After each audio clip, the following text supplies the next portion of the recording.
यहाँ कांग्रेस भवन में स्वागत है। मैं अपने जिला कांग्रेस अध्यक्ष जी के निर्देश पर आपके सामने उपस्थित हुआ। आप सभी पधारे, इसके लिए बहुत बहुत धन्यवाद है। इस प्रेस कॉन्फ्रेंस का मुख्य उद्देश्य ये है कि आप सभी जानते हैं कि सीधी पालिका के चुनाव हुए। वार्ड नंबर 5 से हमारी कांग्रेस के अधिकृत प्रत्याशी आप थे और ये सबसे सशक्त कैंडिडेट थे वार्ड नंबर 5 में। कांग्रेस पार्टी ने सदैव समाज के सभी समुदाय के वर्ग के लोगों को प्रतिनिधित्व दिया है, चाहे संगठन हो चाहे सत्ता हो। और स्थानीय निकाय के चुनाव में हमारे सिंधी समुदाय से हमारी कांग्रेस पार्टी के प्रत्याशी आप हैं। लेकिन सत्ताधारी दल के दबाव में इनका नामांकन पत्र निरस्त कर दिया। निरस्त क्यों और कैसे किया गया, मैं इस पर थोड़ा सा आपसे निवेदन करूँगा। कल नामांकन पत्रों की जांच हो रही थी। भारतीय जनता पार्टी के जो उम्मीदवार हैं वार्ड नंबर 5 से, उनके द्वारा इस आशय की आपत्ति की गई कि इनका कांग्रेस कैंडिडेट का ठेका काम नगर पालिका के भीतर चल रहा है। हम लोगों ने जवाब दिया, हमारा पैनल था पूरा वकीलों का, रोहित जी थे, हम थे, मनोज सिंह जी थे, सब लोगों ने वहाँ जवाब दिया। और हमने जवाब में ये लिखा कि वर्तमान में हमारा इनका वार्ड नंबर 5 से कांग्रेस के अधिकृत प्रत्याशी का कोई निर्माण कार्य नगर पालिका में नहीं चल रहा है और न ही कोई अधूरा काम अभी तक बकाया है और न ही कोई ड्यूज़ वगैरह है नगर पालिका की। तकनीकी बात यह है कि जिस तारीख को कोई अभ्यर्थी नॉमिनेशन फाइल करता है, उस तारीख पर वह कोई लाभ उस संस्था से अर्जित न कर रहा। हमने उनको लिखित में जवाब दे दिया। रिटर्निंग महोदय कलेक्टर साहब हम लोगों के जवाब से संतुष्ट थे, सहमत थे। उन्होंने, जिन्होंने आपत्ति की थी, उनके अधिवक्ता से ये पूछा कि नगर पालिका अधिनियम में क्या कोई ऐसा प्रावधान है कि एनओसी अलग से ठेकाकार की ला के वो दे? कोई प्रावधान नहीं है। हमने क्या लिख के दिया था नगर पालिका, उसकी कॉपी हम पेश कर चुके हैं। रिटर्निंग महोदय कल संतुष्ट थे। जिन्होंने आपत्ति की थी उनके पास कोई संतोषप्रद जवाब नहीं था। आदेश के लिए लगा दिया और कल से लेके आज 28 घंटे बाद सारी रात सत्ताधारी दल के लोगों की, सरकार की गुफ्तगू हुई, दबाव बनाया गया और नगर पालिका से प्रतिवेदन कलेक्टर साहब ने मंगाया। प्रतिवेदन में ये बिंदु था कि क्या इनका कोई निर्माण कार्य नगर पालिका में चल रहा है या कोई अधूरा निर्माण कार्य बकाया है। नगर पालिका ने विधिवत आज प्रतिवेदन कल दे दिया कि इनका कोई निर्माण कार्य अधूरा नहीं है, कोई निर्माण कार्य बकाया नहीं है और न ही नया कोई इनका निर्माण कार्य चल रहा है, न ही इनके ऊपर कोई लेन देन नगर पालिका को बकाया है। जब इस तरह का प्रतिवेदन नगर पालिका से गया तो भारतीय जनता पार्टी के लोगों ने कलेक्टर के ऊपर दबाव बनाया और कलेक्टर ने कहा कि इस प्रतिवेदन के आधार पर हम नामांकन निरस्त नहीं कर सकते। तो फिर दूसरा प्रतिवेदन मंगाया गया और दबाव बनाया गया नगर पालिका के ऊपर कि इस तरह का इसमें प्रतिवेदन में लिखो। तो उसमें क्या लिखा गया है? उसमें लिखा गया है कि कुछ राशि बकाया है। अब राशि बकाया दो तरह की होती है, एक लेना होता है और एक देना। तो बकाया क्या है? आप सभी जानते हैं कि निर्माण कार्यों का एग्रीमेंट होता है और उसमें अर्नेस्ट मनी जमा होती है जो 2 साल बाद मिलती है। वो किसका पैसा है? ठेकेदार का, जो काम करता है, वो नगर पालिका का पैसा नहीं है। तो यदि हमारा पैसा कोई बकाया है अर्नेस्ट मनी का नगर पालिका के ऊपर, तो इसका मतलब ये नहीं कि वो ड्यूज है। तो इस तरह से अप्रजातांत्रिक तरीके से, गैर कानूनी तरीके से हमारे पार्षद प्रत्याशी का नामांकन निरस्त किया गया है और हमारी पार्टी दुखी है, इसकी आलोचना करती है।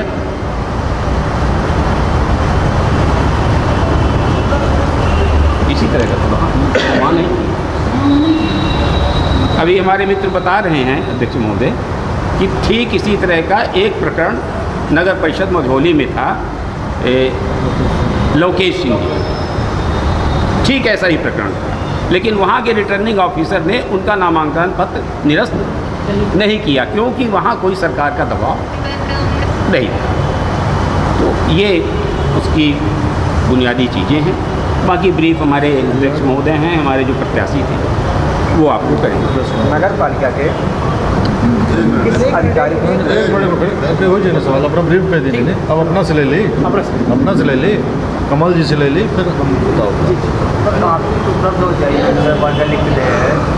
के सामने साफ है, ये भाजपा की सत्ताधारी पार्टी के दबाव से कलेक्टर साहब का आदेश गलत है, जो हमारे फेवर में नहीं है। जनता बहुत समझदार है और इस चीज़ का फ़ायदा हमें हमारे 24 के 24 वार्डों में मिलेगा और हम 24 के 24 वार्ड अब जीत के लाएंगे और जनता हमारे साथ है। अब इसका जवाब, इस झूठ का जवाब जनता अपने सच से देगी। तो मैं सबको प्रणाम करता हूँ। मुझे वार्ड नंबर 5 का उम्मीदवार चयन के लिए कांग्रेस पार्टी ने अधिकृत किया था, जिसमें मैंने शहर के सबसे अपने युवा साथी को यहाँ का उम्मीदवार बनाया था, जिनका जीतना 101% सही था। 24 वार्डों में सबसे सशक्त प्रत्याशी यही था और इसलिए भाजपा के नेतागण इसके पीछे बढ़ के इसका पर्चा निरस्त कराने में अपनी पूरी ताकत लगा दिए। अब जनता इसका जवाब किस तरह से देती है ये आने वाला वक्त बताएगा और मैं कुछ नहीं कह सकता।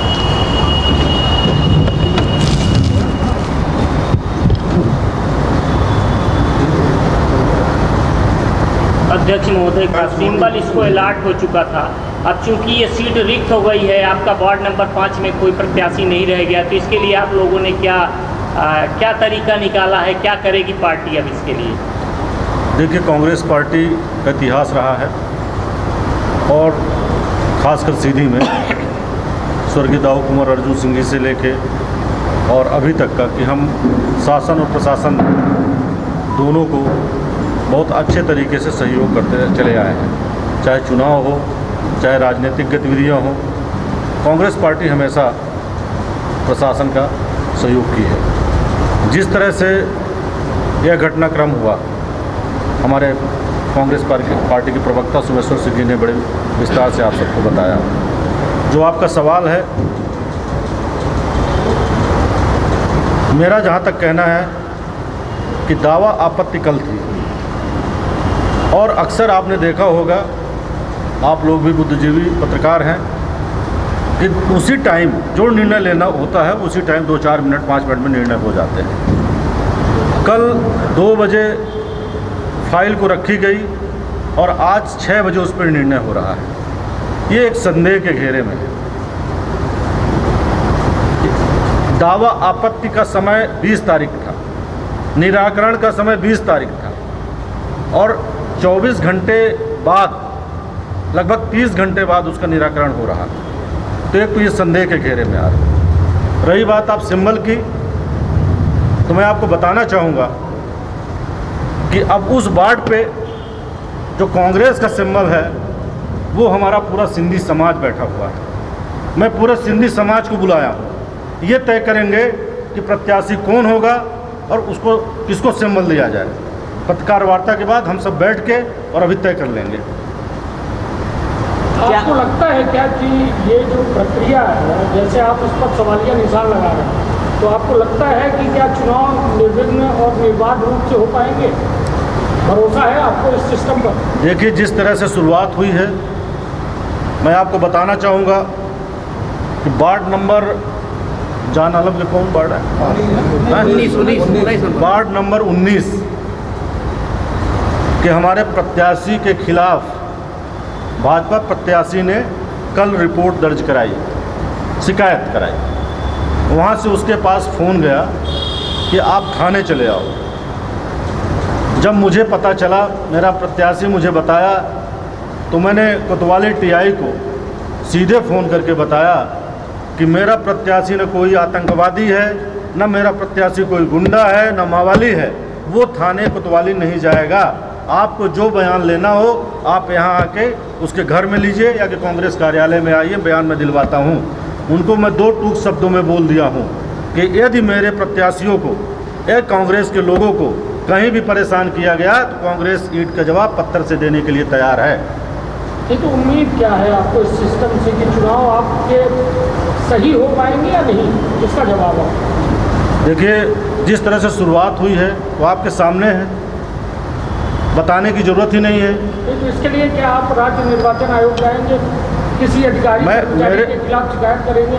मैं राज्य निर्वाचन से जो पर्यवेक्षक यहाँ आए हैं, कल उनसे कांग्रेस का प्रतिनिधिमंडल मिलेगा। इस मैटर को लेके हमारे अधिवक्ता भी हाई कोर्ट जाएंगे। हम बैठने वालों में से नहीं हैं। जो सत्ता के दबाव में आके और जो सरकार में बैठे हुए लोग यदि इस तरह का काम करेंगे तो ठीक है, आज उनके पास अधिकार है, आज वो कर रहे हैं, लेकिन उसका भुगतान उनको भविष्य में करना पड़ेगा। ये तो चुनाव को लेकर संशय की स्थिति बनी है आपके मन में भी? एक चीज़ में संशय की स्थिति है कि मतलब सपोर्ट नहीं, मतलब एक निर्वाध स्थिति नहीं बनी? नहीं, आपका सवाल जो बार बार आ रहा है, मैं आपको बता रहा हूँ, प्रशासन के तरफ से शुरुआत ही गलत। तो अभी है, हाई कोर्ट आप जाओगे आपको डेट मिलेगी, हियरिंग आप देखिए, हमारे पास यही रास्ता है, हमारे पास जो रास्ता है यही रास्ता है। मैं प्रशासन से डंडे तो नहीं चला सकता हूँ, मैं तो एक जो कानून है कानून का पालन करूँगा। तत्कालिक निर्णय क्या होगा इसका? तत्कालिक निर्णय, चुनाव आ गया, तत्कालिक निर्णय क्या है? आप कोर्ट जाएंगे उसकी बात नहीं, चुनाव आयोग में जाइए या जाए जहाँ तत्कालिक निर्णय है। प्रत्याशी क्या करेंगे? जो इसका निर्णय अभी हम लोग लेंगे, सिंधी समाज के लोगों को, सबको सम्मानित लोगों को बुलाया गया है। हमारा वहाँ चूँकि सिंबल ऑफ अलॉटमेंट नहीं होगा, क्योंकि हमारे प्रत्याशी का खारिज कर दिया गया है, उसे चुनाव से अयोग्य कर दिया गया है, अब वो चुनाव नहीं लड़ सकता है। तो हमारा सन्नी जो है, इसके जगह पे जो भी प्रत्याशी आएगा, कल तक आप सब लोगों को पता चल जाएगा। प्रत्याशी को आप सपोर्ट करेंगे? बिल्कुल बिल्कुल बिल्कुल। कांग्रेस अध्यक्ष जी,